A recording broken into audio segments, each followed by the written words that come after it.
Our next speakers coming to the stage are unbelievably awesome. Laurie Gaylor and Dan Barker are a power duo in reasonableness, if I might. Annie is a third-generation freethinker who co-founded FFRF with her mother, Ann Gaylor, as a college student in 1976. And together, she and Dan are co-presidents and have been since 2004.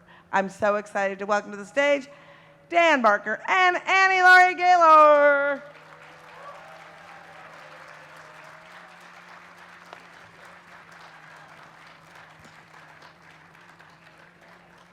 Mark Twain once said that heaven's for climate and hell's for company. And how's this for good company? It is very awe-inspiring to see all these unabashed atheists and agnostics who are not afraid of burning in hell, but are willing to speak up and make your voices heard. I'm Laurie Gaylor. And I'm Dan Barker, your friendly neighborhood atheist.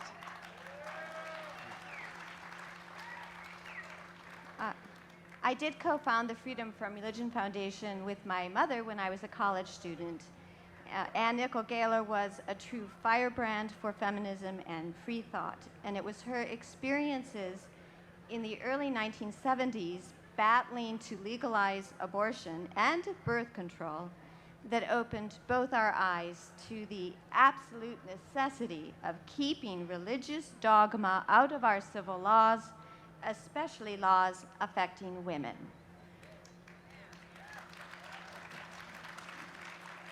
FFRF has grown from the initial 2 of us to over 24,000 dues-paying members.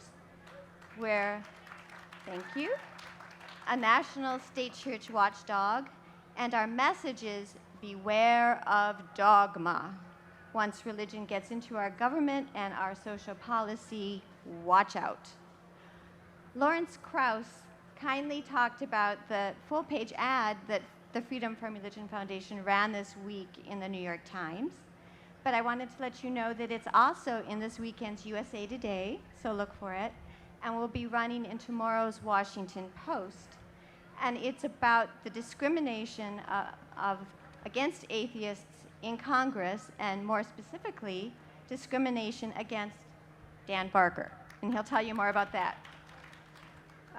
The Freedom from Religion Foundation is fighting to buttress that very besieged wall of separation between church and state, because we do know it's the only barrier standing between us and theocracy. And so we have 7 attorneys on staff who ended 240 major violations last year alone, ending entanglements of religion and government. That's almost one a working day. Last year, we also won 5 significant state church lawsuits, such as removing a 10 Commandments in front of a public school in Pennsylvania, stopping teachers in Georgia from forcing kindergartners to pray, and even telling first graders that if their mothers didn't believe in God, they were bad parents. FFRF has 14 ongoing significant lawsuits in court. We filed 8 just this year to stop government promotion of religion. And this spring, we won a court victory in federal court against prayers at public school board meetings. And this week, we just won a federal lawsuit stopping a really outrageous violation, Christian crosses on Texas police cars.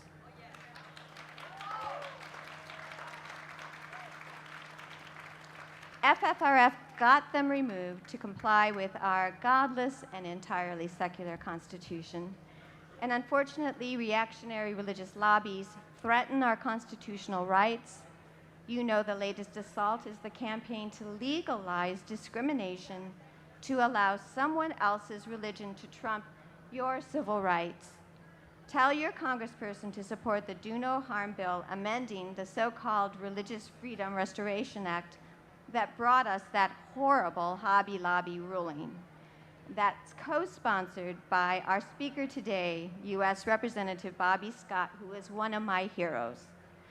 Civil rights should not be dependent on your zip code, and fanatics shouldn't be allowed to drive our social agenda or run Congress. So, of course, we're here at the Reason Rally to tell Capitol Hill and candidates that secular citizens, the fastest growing segment of our population today, want them to pay attention to our concerns, that we want civil liberties, equality, science education, action on climate change, and its root cause, overpopulation, as Bill Nye laudably pointed out.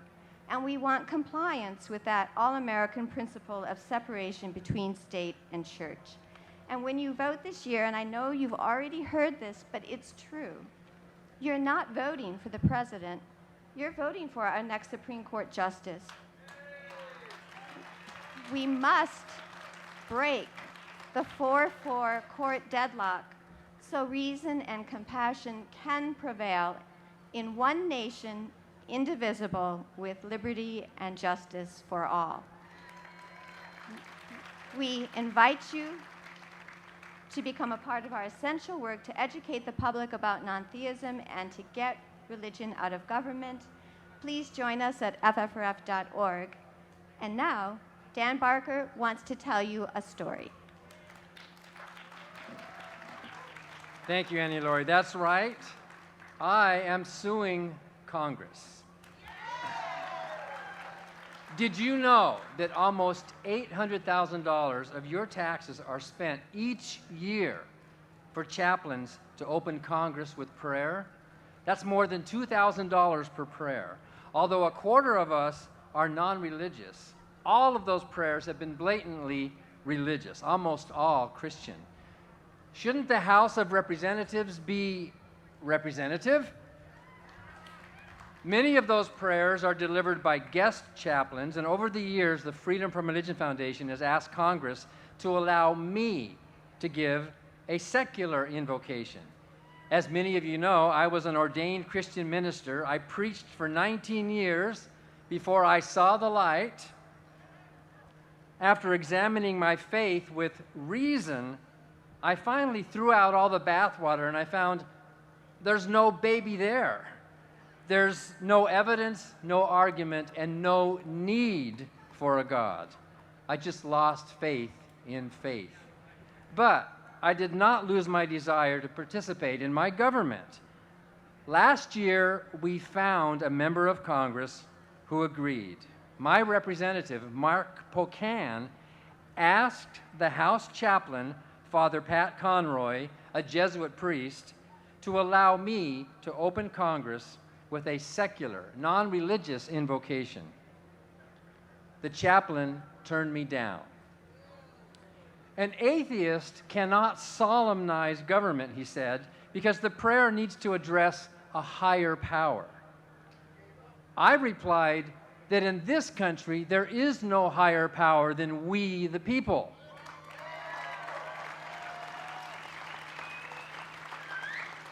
In this country, there's no religious test for public office. I told him that although I cannot invoke a supernatural spirit, I can invoke the spirit of Thomas Jefferson and the other founding father, the deist Thomas Paine, who put common sense over reason, who put common sense over dogma and reason over faith. The chaplain still turned me down.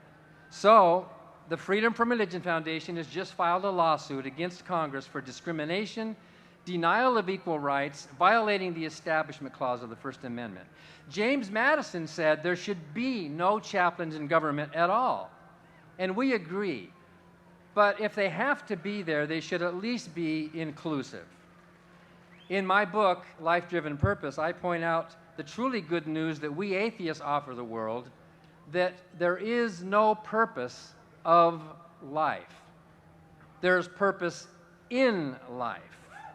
In my newest book, God, the most unpleasant character in all fiction, which Richard Dawkins asked me to write, I show that the God of the Old Testament is not a creature we should base our government on, much less worship or admire.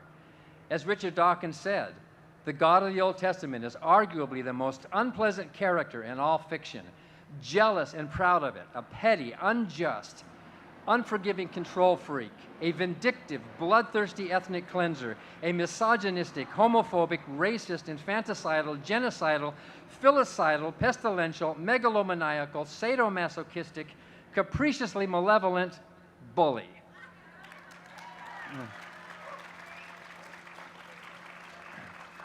Part one of my book is called Dawkins Was Right, with a chapter documenting each of those 19 nasty adjectives. Part two of the book is called Dawkins Was Too Kind. I also show that God is a pyromaniacal, angry, merciless, curse-hurling, vaxicidal, aborticidal, cannibalistic slave monger.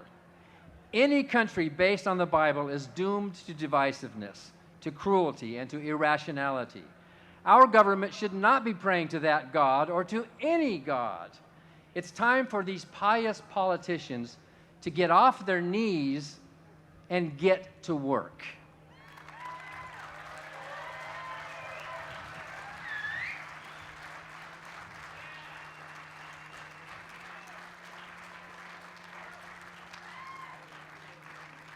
Oh my God, thank you. Keep it going. Energy.